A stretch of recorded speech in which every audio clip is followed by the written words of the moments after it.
Hello guys, good afternoon po sa inyong lahat and welcome po sa akong video. Ngayon samahan niyo po akong i-explore tong bagong application na si Puzzle Dog.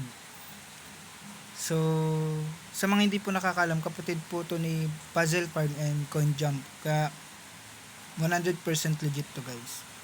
So, tara, click natin tong start.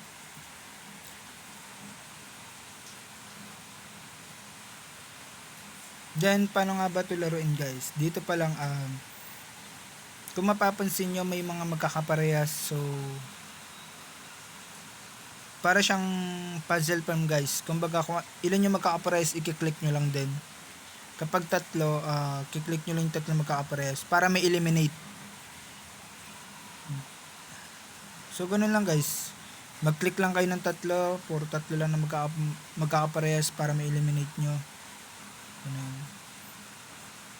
So, i-claim nyo lang to guys ha. Claim nyo lang yan guys para makuha nyo yung gold coins and green cash. Then give up natin to.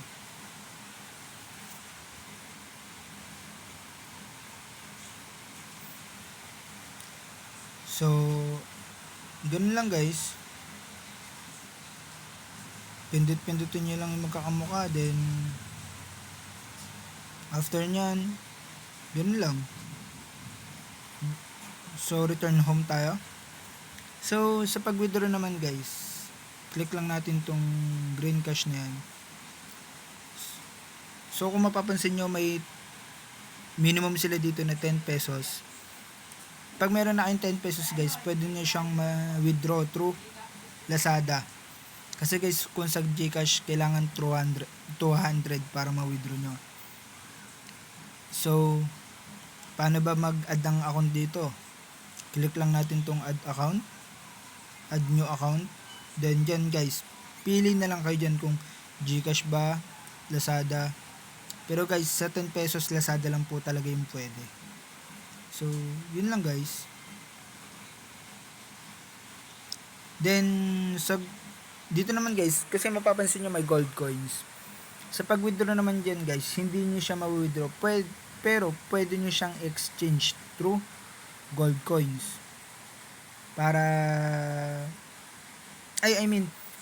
pwede nyo exchange tong gold coins nyo through green cash para mapag-withdraw kayo.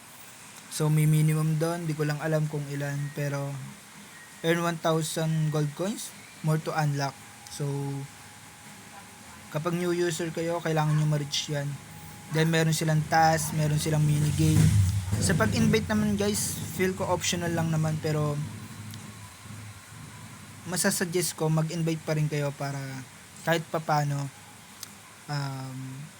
alam nyo na, if ever need talaga, hindi kayo madidismaya, diba? So, sa akin lang guys, ang 10 pesos lang talaga yung pinaka worth it. Worth it naman laruin to guys, pero yung 10 pesos through Lazada nyo lang talaga ma-withdraw. Once per day lang yun. Kaya, yun lang guys. And, sa mga gusto po pala ng application na to, ilalapag ko na lang po sa comment section. Yun lang po. Thank you. Bye-bye.